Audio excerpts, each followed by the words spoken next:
Oh. Okay. Okay. Parshas Eikev. V'haya Eikev tishmenu as mitzvah as hamishpatim eila. Now, v'haya Eikev, there are a number of explanations. Some say it'll be when.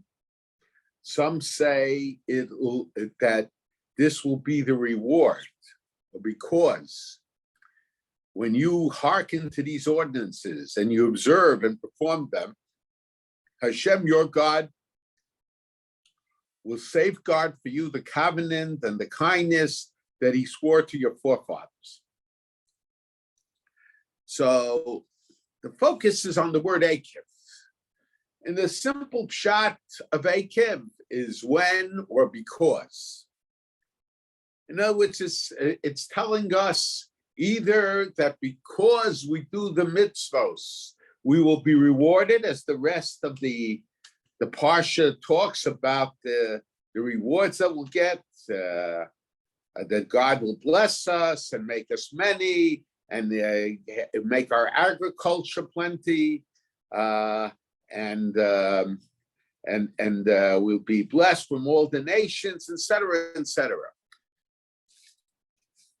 But there is a medrash, and the way Rashi explains it, it's a little different than the Medrash Rabbi, that the word Eikev means a heel.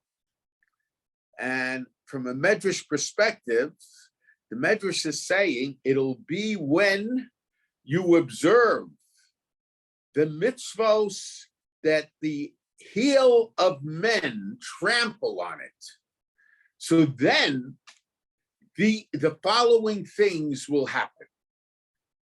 This is the way Rashi explains it. The Medrash Rabbah explains it also as a heel, but something different. He says a heel is the end of a person's body, starting with the head.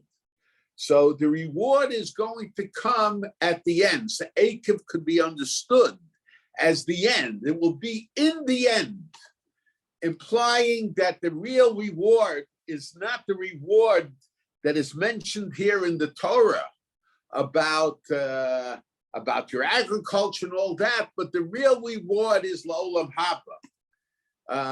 So they understand the word Eikev to mean, from a Medrash perspective, certainly not the Parsha Pshat, but they understand Eikev to mean that the major part of the reward will be in the Olam Haba, in the world to come.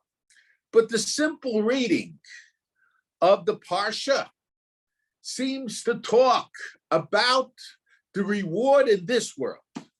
And the simple reading, and my father would always quote a Tshuvas Harashba to that effect, because there is a Maimer Chazal that's Chara B'Hayam Leka, that the real reward, which conforms to the Medrash Rabbah, the real reward does the real reward for mitzvos is not in this world. So the Tshuvas Harashba says that here we're talking, at least the way my father understood the Tshuvas Harashba. The Tshuvas Harashba is saying that when the Klal Yisrael as a nation, the Tzibor, the nation of the Jewish people, observe the mitzvos, then we will get these mundane rewards, these rewards in the Olam Haba, in the present time. Okay, so but I want to focus on the explanation of Rashi. Rashi says, "V'haya, when the heel will listen to the mitzvos, that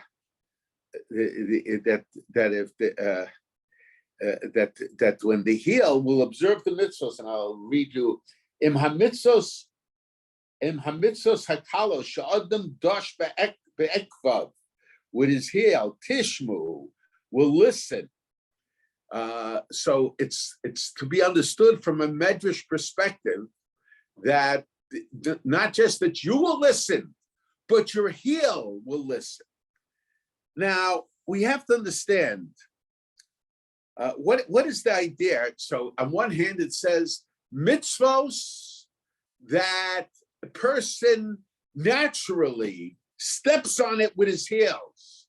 It could mean that he doesn't care to observe it. Could mean that he doesn't even notice it.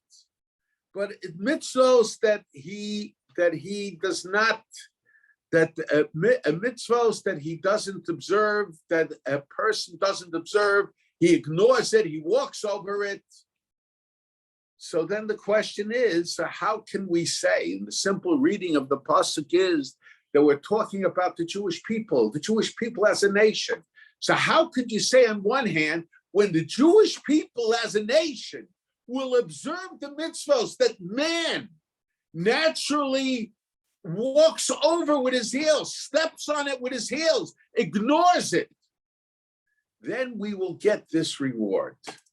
If all the people are observing it, if the people as a nation are observing it, so what do you mean sha'adam?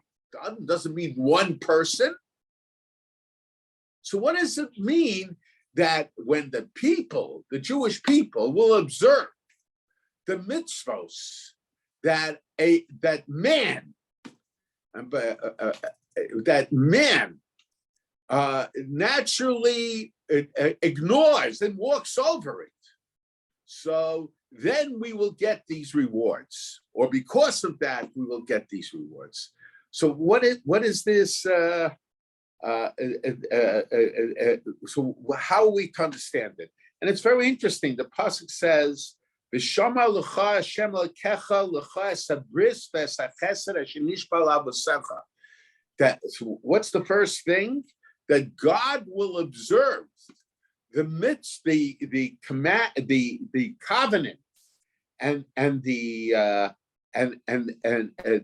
covenant and the kindness that He swore to your forefathers. So there must be some connection between the idea of Eikev and the idea of V'shamar Hashem l'kecha l'cha esabris v'esachesed asher nishbal avosecha, that He commanded your ancestors.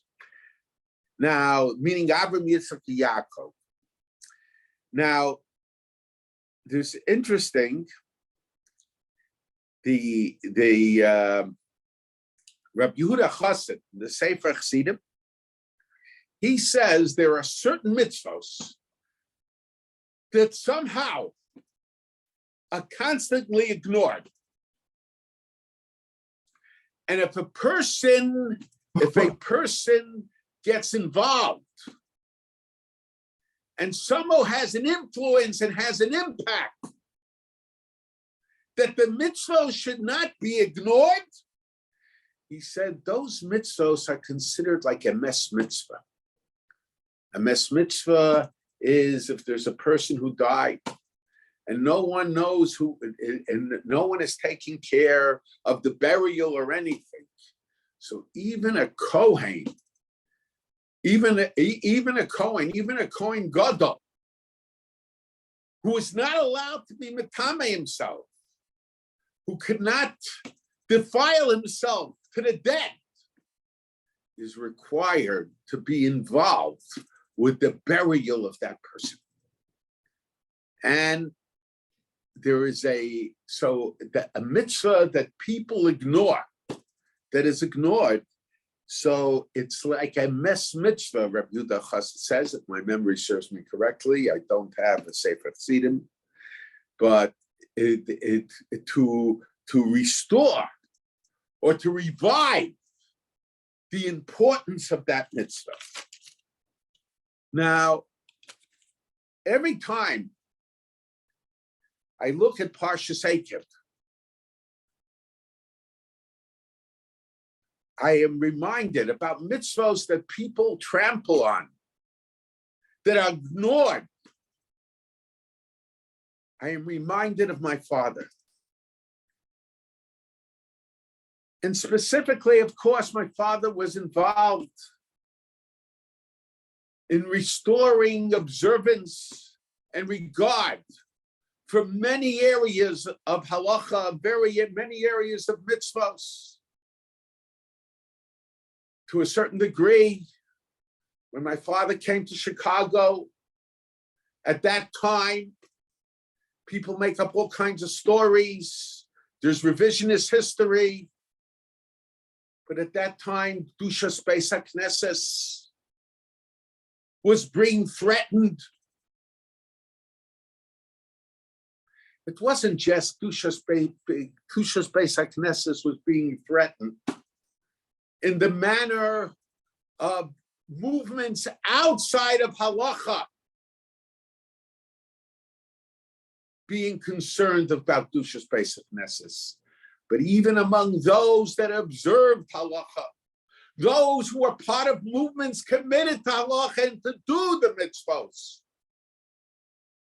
were advocates of not having mechitzas in shuls and relying on all kinds of other leniencies that went against the minhag of Klal Yisrael for generations, and all to appease those who were anyway getting rid of the other areas of halacha.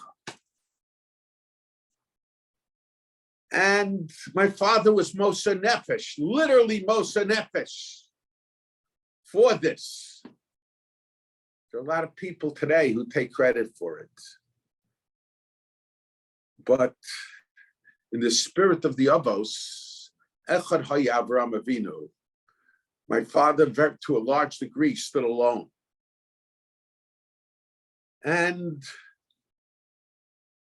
But where he had a almost universal impact was in regard to the observance of Yasha. Now, there is a machlokes about whether chadash, new wheat that was planted after Pesach, that took root, I should say, after Pesach, and was harvested before the next Pesach, whether the flour from that wheat is allowed to be used for bread, cookies, whatever products that the flour is used for, before the next Pesach. And most of the Rishonim, from the Rambam down and the Psak of the Shulchan Aruch, is that way. HaChadash Asur, the new wheat that did not see a day of Pesach, of the next Pesach, is also bein ba'aretz, bein b'chutz la'aretz, is prohibited in Eretz Yisrael. Of course, that goes without saying. Wheat that was grown in Eretz Yisrael that did not see the next day of Pesach is prohibited. B'chutz la'aretz, bein mishal akum, bein mishal Yisrael, whether the farmer is Jewish or the farmer is not Jewish. And I'm not denying that there are opinions that disagree. The Taz, the Bach, those who say that if the farmer wasn't Jewish, so it's allowed. There are those who say that if it was grown outside of Eretz Yisrael and not in the lands close to Eretz Yisrael, it's also allowed. But that's not the Psak of Shulchan Aruch. And I'm not saying that those who relied on those heterim, I'm not saying anything about that. What I might think is a different story. But what I'm not saying, I'm not going to say anything about people relying on that heterim. But I'm going to talk about the reaction to my father's being machmer. Now, why was my father machmer? Okay, it's the Psak of Shulchan Aruch, but what's the history? What's the history behind it? The history behind it is that in Europe, if you take a look at the Mishnah Berurah, it was very, very difficult to observe Yasha. It was very difficult to observe Yasha. And because of that, most of the people relied on the leniencies, on the leniency that the farmer wasn't Jewish, on the leniency that it grew outside the land of Israel. But the major Rabbanim at that time observed it. The biography of the Chavetz Chaim that was written by his son, he writes how meticulous the Chavetz Chaim was in the observance of Yashar.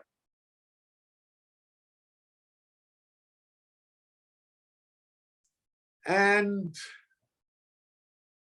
matter of fact, the Chavetz Chaim writes 2 points he makes. He mentions the Rov Rishonim, the Dolei Rishonim, he says. They say that one is required to observe it. And he says, he says, however, because of the difficulty, many rely on the leniencies.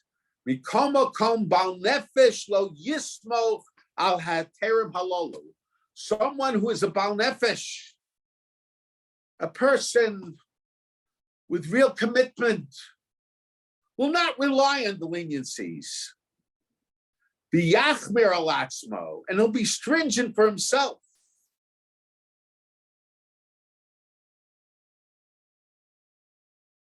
In something that is a dioraisa, is a biblical halacha, in any case.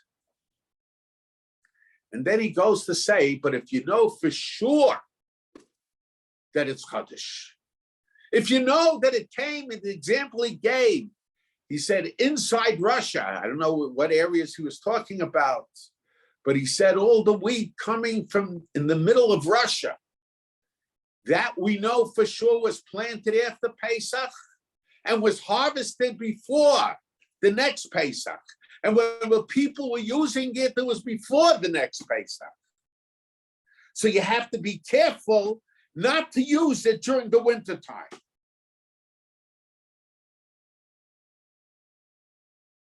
And because my father was machmir, stringent, so people organized. That's the only word I could use. People organized against him. When in Chicago, he influenced people to observe it. We were told by somebody who was sitting in the base medrash at Parshas Shalayim that somebody from Chicago came to talk to Rabbi Moshe Feinstein to try to get him to say that it's better in Chicago to use the new flour. And Rabbi Moshe Feinstein understood where this was coming from. And he, in a very harsh voice, he said to the person, Rav Aaron Soloveichik knows how to paskin a shaila. And then, so the person retorted, he says, but we want to know the Rosh Yeshiva's opinion. And then I should mention that afterwards, that person himself started to observe it.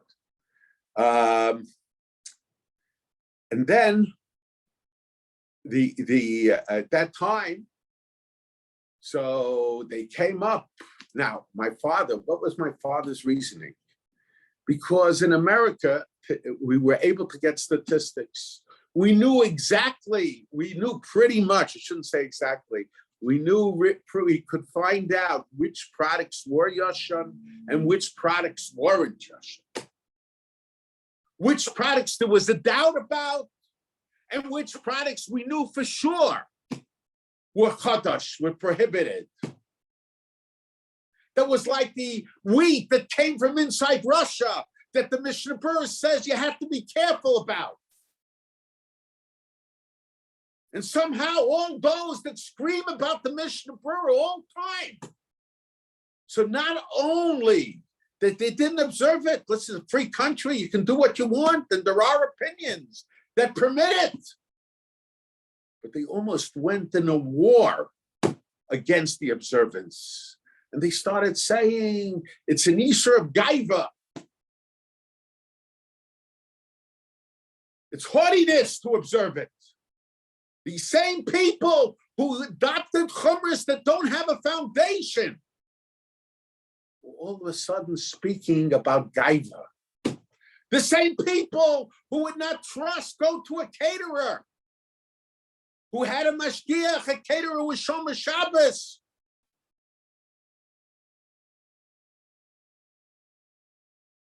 Unless their people were the mashgichim. They're talking about haughtiness. And my father was fought about it. Not only that, some of the fools at weddings, if there were two plates, one plate had Yashan and one plate had Chadash. So they would say, pass the Chadash plate. I don't know what they did the day after Pesach, when everything was Yashan. Wonder if they starved until summertime was over when the new wheat came into the market. But consistency is unimportant to these people.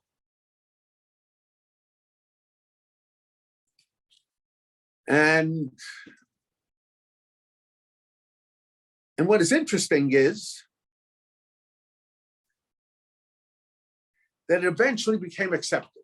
And there are two reasons that eventually it became accepted. Well, the main reason is because as more and more people observed it, it became profitable. People knew they didn't want to lose business. Even in the circles where they fought it, the stores that were under their hashgacha have become, are observant. You go into the Monsey area, it's hard to find a restaurant. You have to search for a restaurant that doesn't observe Yashin. You know, they have a kosher Dunkin' Donuts there. So if somebody doesn't observe Chol Yisrael, he's able to eat Chodesh also. So, but the two other points. First was you could say Zacharo Sheish L'Tov, Rabbi Herman from Monsey. He would put out a booklet. And I think initially under the guidance of Hagon Rabbi Yaakov Kamenetsky, who was his Rabbi, one of the Gdolei Hador, and that would give guidance that will help people find out the codes, the dates, and when was something Yashan. But those who felt that it was a mitzvah not to eat Yashan, what changed them? What changed them was, besides the economic factor, what changed them was that their children went to Eretz Yisrael. And in Eretz Yisrael, they went to yeshivas there. And in Eretz Yisrael, of course, it's easier to observe Yashan in Eretz Yisrael because of the planting season. But in Eretz Yisrael, Yashan is almost universally observed. Now, I want to explain what happened, what is behind this. I'm not here just to say, give a history lesson, although sometimes that's important also, because people should not repeat the mistakes that were previously made, the mistaken attitudes that people had. We are now in the Shiva Nechemta.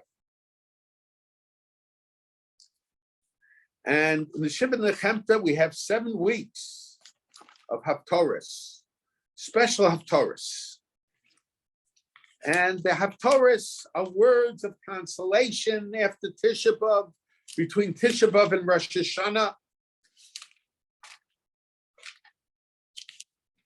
And the Avodram, David Avodram, he took the first sentence, he really found it in a medrash. They say it's in the Psik to the Rav Kahana.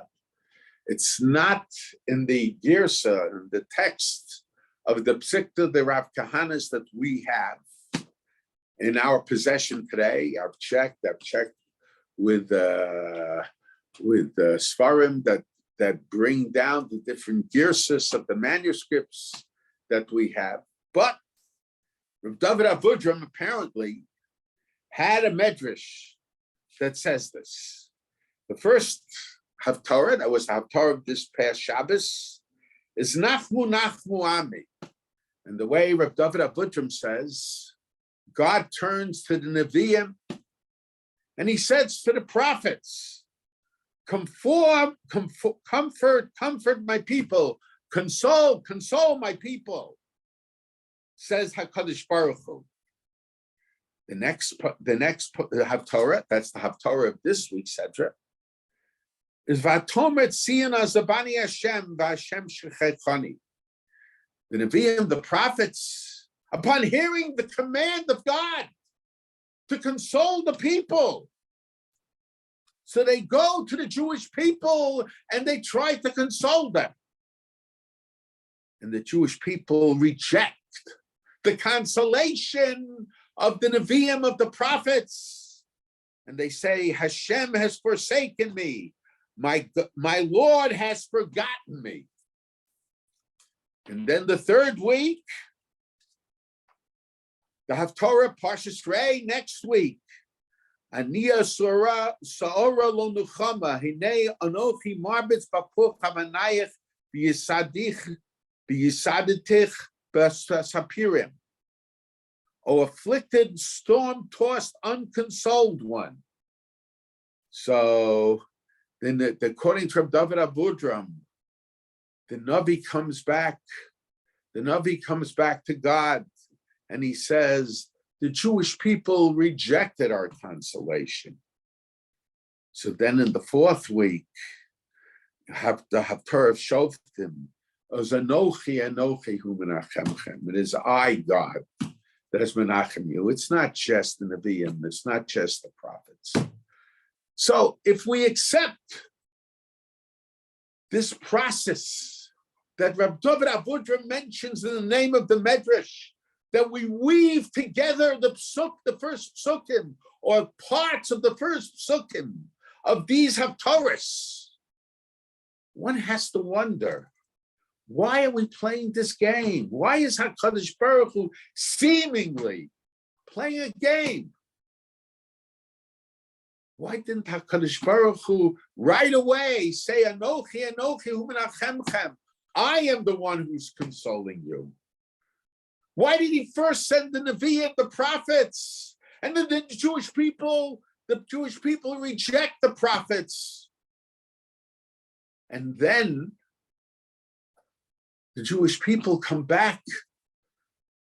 The prophets come back to God. They have to go back to God and say the Jewish people reject it. And only after the prophets come back does God say, Anochi, Anochi. It's I who's consoling you. But I've mentioned in the past very often that we have a double relationship with HaKadosh Baruch Hu. We have a relationship with God based on the perception of God in the life of our ancestors, Avram, Yitzchak, Yaakov, and in the lives of our later ancestors as well. You know, there are many Jews. Today you don't even see that. Many Jews used to show up for Yizkor and Yontif. Why? They didn't have a personal relationship with God, but it was the God of their ancestors. So they did't come a whole year, Rosh Hashanah, Yom Kippur. for Kol Nidre, and for Neila, and to hear the shofar after Yom Kippur, not really important, and to hear some of the kolas on Rosh Hashanah.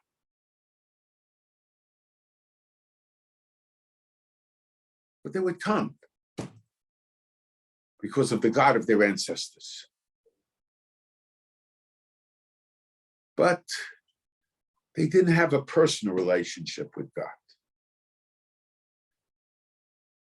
We say in Shemona Esrei, our God and the God of our ancestors.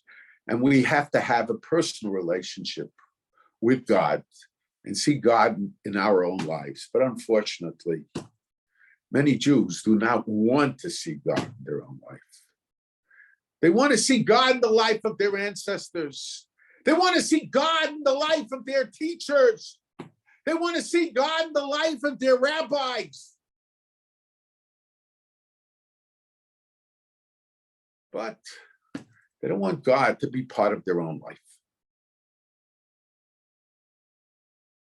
And to a certain degree, that's why the Churban took place. It's not that the Jews didn't come to the Beis HaMikdash, as I've mentioned many times. They came to the Beis HaMikdash. And then when they left the Beis HaMikdash, they left God in the Beis HaMikdash, in the temple. The walls of the temple became God's prison. They did not want a relationship with God outside the temple, outside the Beis HaMikdash. So HaKadosh Baruch Hu broke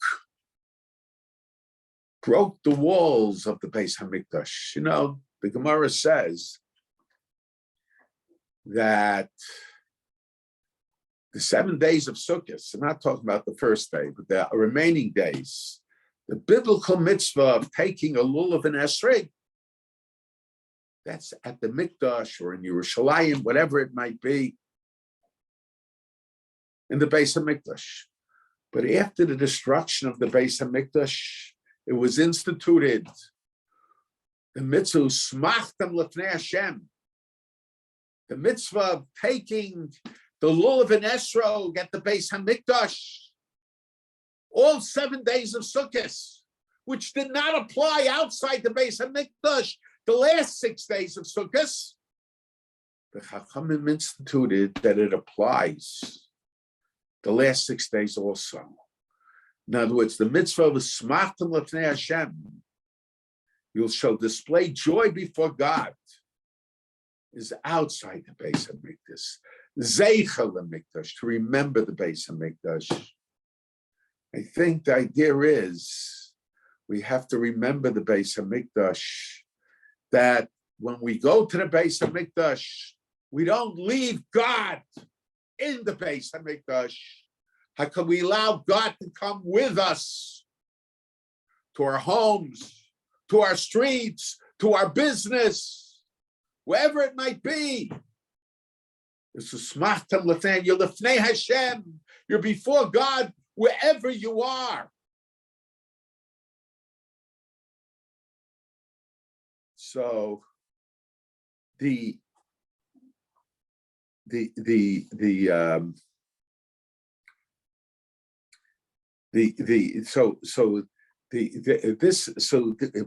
when God is with you wherever you are, then it's expresses of the fact that you have a personal relationship with God. But if you go to the Beis HaMikdash, to the place where your ancestors had a relationship with God, you, in a sense, are limiting that relationship. When you have a permanent relationship, God comes with you.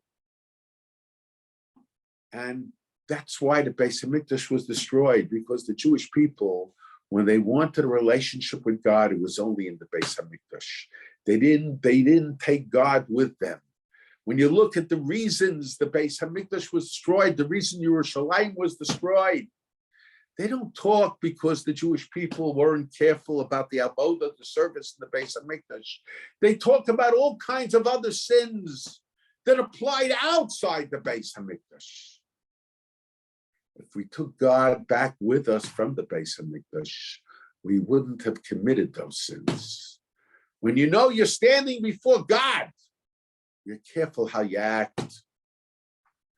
When the Rambam in Hilchos Tshuva says, and when a person says vidui, I'm not talking about Yom Kippurim, on a regular day, Ana Hashem, Chatasi Avisi Pashati Lefanecha, I sinned before you, God. I made believe you weren't there. But now I realize that when I sinned, wherever I sinned in front of you. Because we have to recognize God everywhere. Yes, going to the Beis Hamikdash strengthens our awareness of God's presence. But we have to take that strengthening of the awareness of God's presence that we receive in the Beis Hamikdash and take that out from the Beis Hamikdash as well. So God wanted the prophets. He wanted the Jewish people to understand what was the source of their sin. The source of their sin is they identified with the God of their prophets. The prophet was the man of God, but every Jew has to be the man of God. Their teachers were men of God, but every Jew has to be a man of God. So God said, Nachmu, Nachmu Ami. So he said first to the prophets, let the Jewish people realize what the problem was, why the Beis Hamikdash was destroyed. Console them. You console them. You who they recognize as having a relationship with me, with God. But then Zion realizes, no, we want a personal relationship with God. But Tomet Zion is Abani Hashem. And the truth of the matter is, a relationship with God based on the perception of God in the life of our ancestors is only temporary. We say Elokeinu ve'Elokei Avoseinu. We don't put it in chronological order. We say Zekeli v'anveyu Elokei Avi v'aromemenu.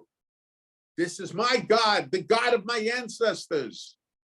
Because the more we recognize God in our own lives, the more we'll recognize God in the life of our ancestors.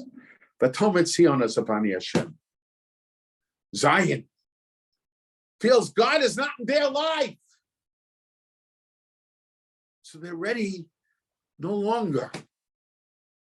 They're not interested in what the Navi has to say. And then the prophets have to come back to God and say, Ani Yasar lo Nechama. The Jewish people rejected the consolation. Why do they have to come back to God to say it? Why is it important for them to come back to God? Because sometimes we don't have Nevi'im today, but we have Shlichim from HaKadosh Baruch Hu. To a certain degree, every Jew is a shliach from HaKadosh Baruch Hu. Every Jew is given a task, a mission from God.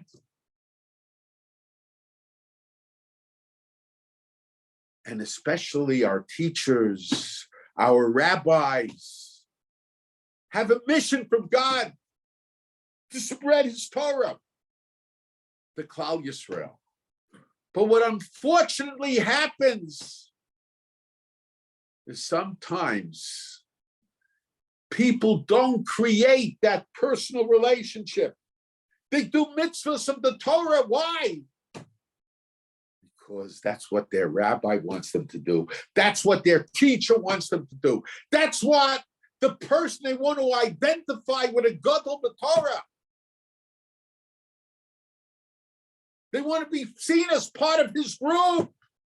They're doing the mitzvahs because he tells us to do the mitzvahs. And somehow that diminishes the relationship. That diminishes the relationship that the Jewish people, that the people might have with God himself. The messenger becomes the one that you have to be devoted to. And somehow God should put aside. Now, chas v'shalom, I'm not talking against the idea of it strengthening one's relationship with his parents, strengthening one's relationship with his ancestry, strengthening one's relationship with his teachers and with his rabbis. But as you strengthen the relationship with all these people, each point you have to strengthen your personal relationship with God. And unfortunately, very often that doesn't happen. And I think that to a certain degree,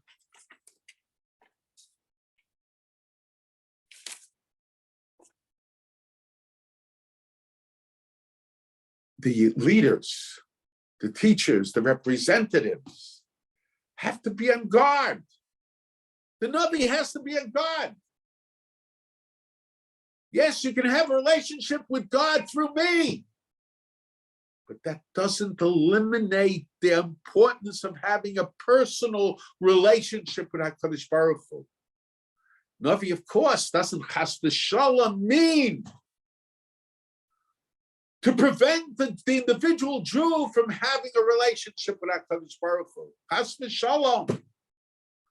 But sometimes, because of the devotion that we have to the representative of God in our life,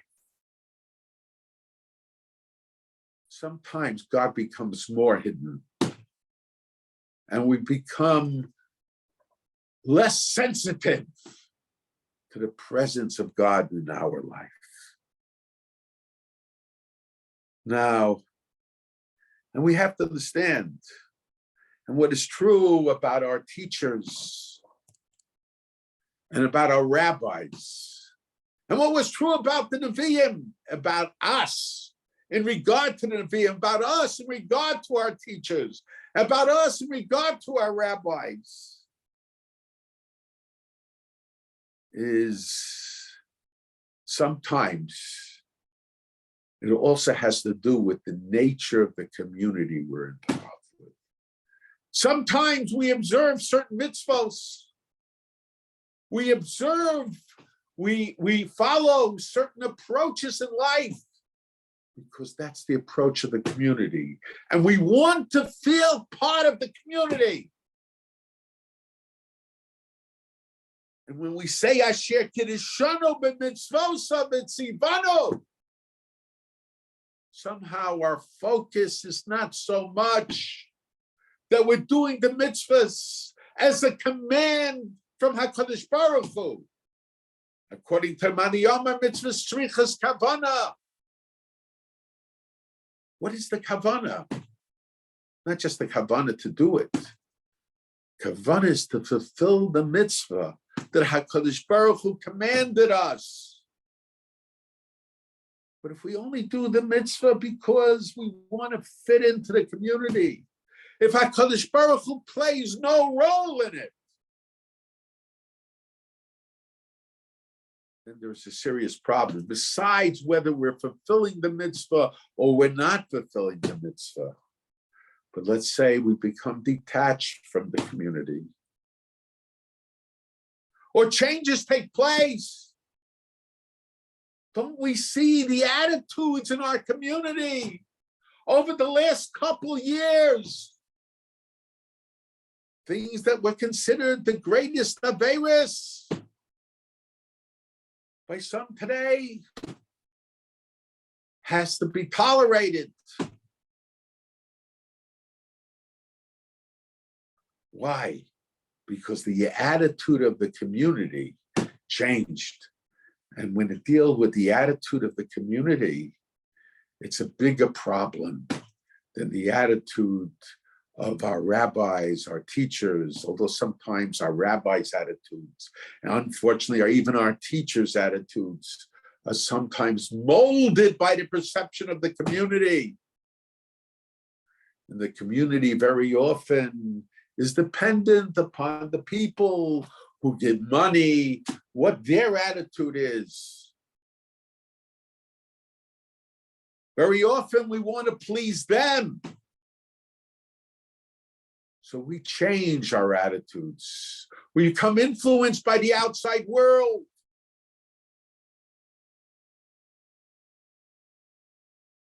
So this is the idea that, in other words, Asher Dash, what does it mean? What does it mean that mitzvos, that man treads on them with the heel? I think what it's dealing with is mitzvos that for one reason or another, because of the great tzorech, the situation, and there are certain kulas, as the Mishnah Berurah points out, that we rely on lenient opinions sometimes when there is great trouble in observing, let's say Chadash in Europe. Only the very special observed it. The Gedolei Yisrael observed it. The Chavetz Chaim observed it. Very interestingly, many years ago, I remember my father. How did my father come to recognize? My father, of course, my father's family in Europe observed Yashin. They came to America, and in America, they said that at that time they used to store wheat. And because they stored wheat, there was no problem with Chodesh. So the people in our family became lenient in that respect. It wasn't lenient. There was no Chodesh. I'm told by people, although I don't remember it, I was a young child at the time, that my grandmother would be careful even at that time, because she was always scared that maybe there would be new wheat. Then in about 1957, when my father took over the hechsher of Strites, my father went to the mill, 56, 57, I don't remember. He went to the mill. I think at that time, the mill was either in the state of Washington or in Buffalo, New York. I don't remember, it was one of the two places.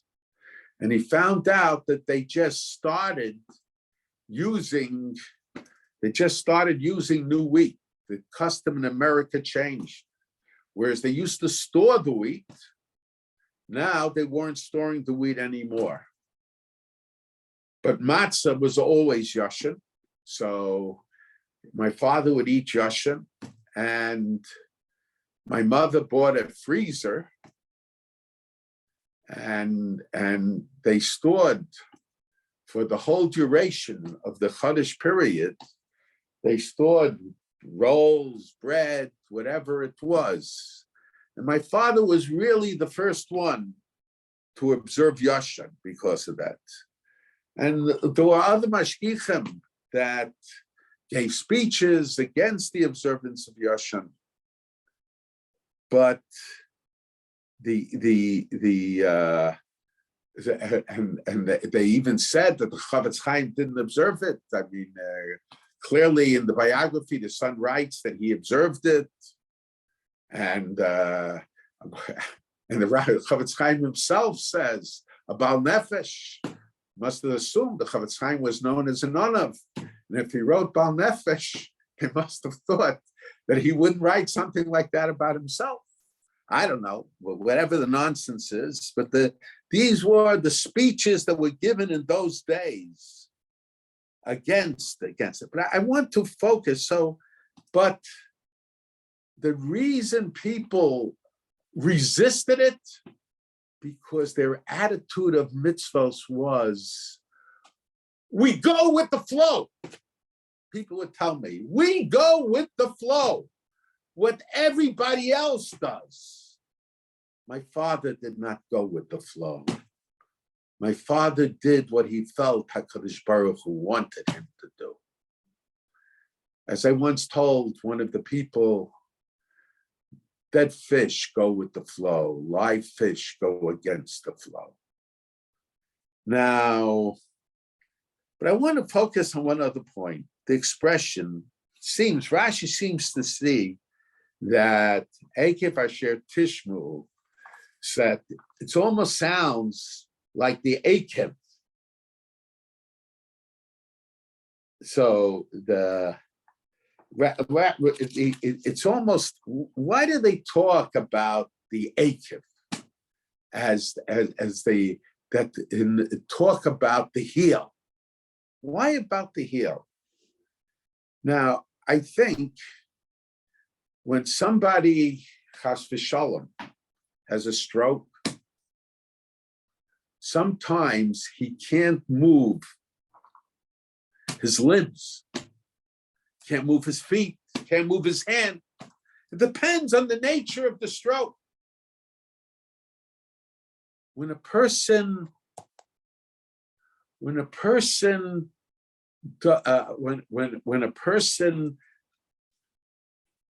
has a stroke and he can't walk, it's not that he doesn't want to walk. It isn't that he chose not to walk. He can't walk. It's physically impossible. When you talk about the mitzvos, why do they talk about the mitzvos that a person is dash, that he treads upon it with his Eikev, with his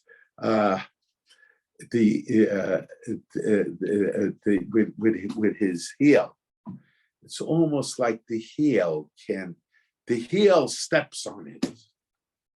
And when we say tishmun, it's not enough that you choose not to do it. I think we could learn pshat in this medrash that Rashi brings, although Rashi doesn't exactly phrase it that way, that the heel doesn't step on it. The heel can't step on it. When it comes to mitzvos, it's not enough that I choose to observe the mitzvos.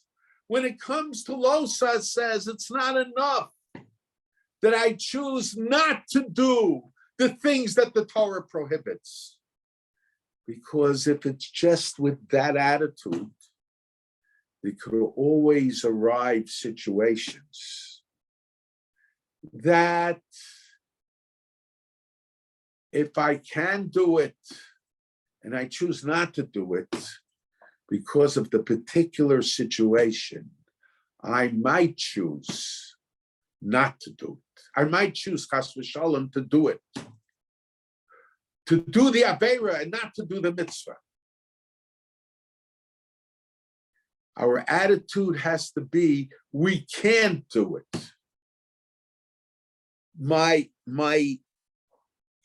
It's not enough. I don't step on mitzvahs. That means I choose not to step on mitzvahs. No, my heel can't step on mitzvahs. And many years ago, I remember I walked in my uncle's share. I was a young boy then, so I don't remember if I'm saying it correctly, but it was apparently in it was apparently in Parshas Yisro. In Shemos Yates, and God tells Moshe to warn the Jewish people and the Kohanim not to go on Mount Sinai. And then God tells Moshe to warn them again. And Moshe says to God, why should I warn them again? Lo yuchal ha'am la'alos. They will not be able to go up. And my uncle said, why does it say lo yuchal? You should say they're not allowed to go up. They won't go up. My uncle said this was something that we have to know in the attitude in regard to mitzvos. It's not enough that I am not allowed to do an aveira. You have to have an attitude. I can't do an aveira. It's impossible for me to do an aveira. And if I find that it can be done, then I have to be on special guard. The only real safety is if the attitude is it's impossible for me to do the aveira. The only real safety is that I have no control and I have to do the mitzvah. It's impossible for me not to do the mitzvah. My heel cannot step on the mitzvah. It's not enough that I choose not to step on the mitzvah. The heel cannot step on the mitzvah. So I think that, and it's very interesting, we say, so that's why my uncle said, it says, Lo yuchalam lalos. I already told them that it's usher, that it's prohibited. They won't be able, because that was Moshe Rabbeinu's attitude. If HaKadosh Baruch Hu said you shouldn't do it, the Jewish people wouldn't do it, couldn't do it, not wouldn't do it, but couldn't do it. But HaKadosh Baruch Hu said, never mind, warn them again. Because it always has to be reinforced. And then actually, we say, B'makom shabalei tshuva omdim, ein tzaddik gomer yochol lamod. Why? Someone who's a tzaddik gomer, he perhaps could understand, doesn't have that struggle. He never sinned. To him, it's impossible to do. But the Baal Tshuva, he has a much bigger struggle. He did the sins beforehand, and now he did Tshuva. So he has to struggle to make sure that he remains in his Tshuva, and perhaps even to reach the level of Lo Yuchal La'am Lahalos. He has to turn it from something I did into something that it's impossible for me to do. Has to, in a certain degree, when it comes to Averis, he has to give himself like a spiritual stroke. It's impossible for me to do it. So, b'makom shabalei tshuva omdim, where balei tshuva stand, ein tzaddik gomer yochel lamod. A complete tzaddik can't stand, because the Baal Tshuva has a bigger struggle and a bigger task, and because of that, his position is on a higher level than the tzaddik gomer. And this is what we know, what we have to do. When there's a change in attitude, and a positive change in attitude, not a negative change in attitude. And we saw people doing it. People, and not only that they were doing it, but they turned what the Shulchan Aruch said was a din, they turned it into something you're not allowed to do. And then there's a realization for one reason or another. So we have to, in order to reinforce our observance of something that everybody was lenient about because of the special circumstances that was taking place in that time, that is no longer there. So we have to say, Lo yuchal lahalos. We have to make ourselves into Balei Tshuva, and we have to make it that it's impossible for us to do that. Because if we don't change that attitude, it could be that we will succumb to the temptation that we were used to following in previous times.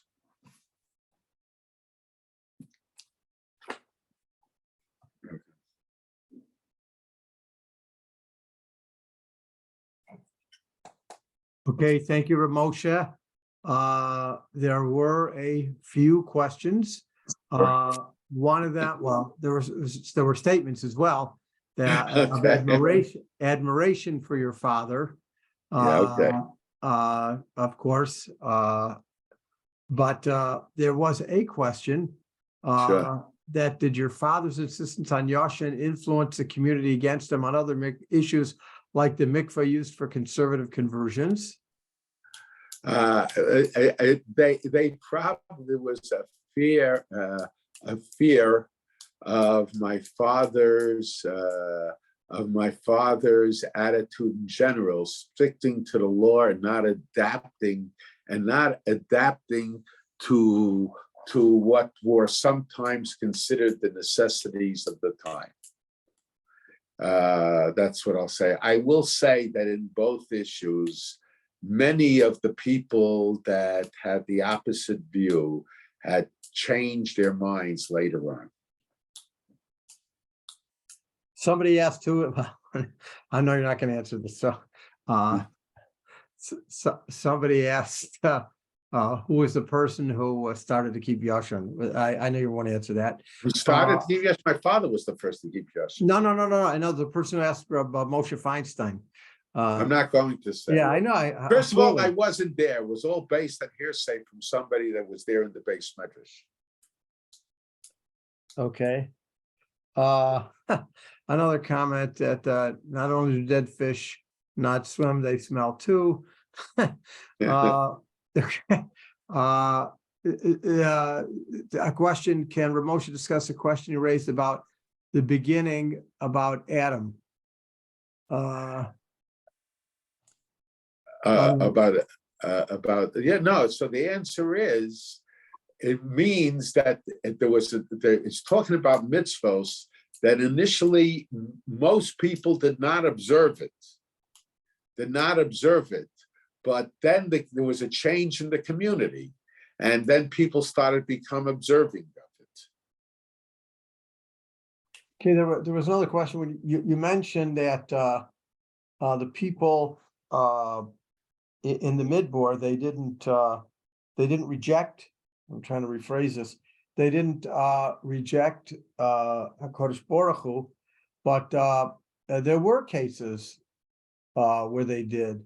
I guess I don't recall saying anything about the midbar. Okay, so all right, so that was it. There were no other questions. So let's hope that everybody has a good week. Let's hope that we have a Nechama after Shabbos Nachamu. And Ramosha, there's Shir next week? Yes, Leonetta. Okay, so everybody have a wonderful, wonderful week. God bless. And thank you again for tuning in, and have a great week. Thank you. Bye-bye.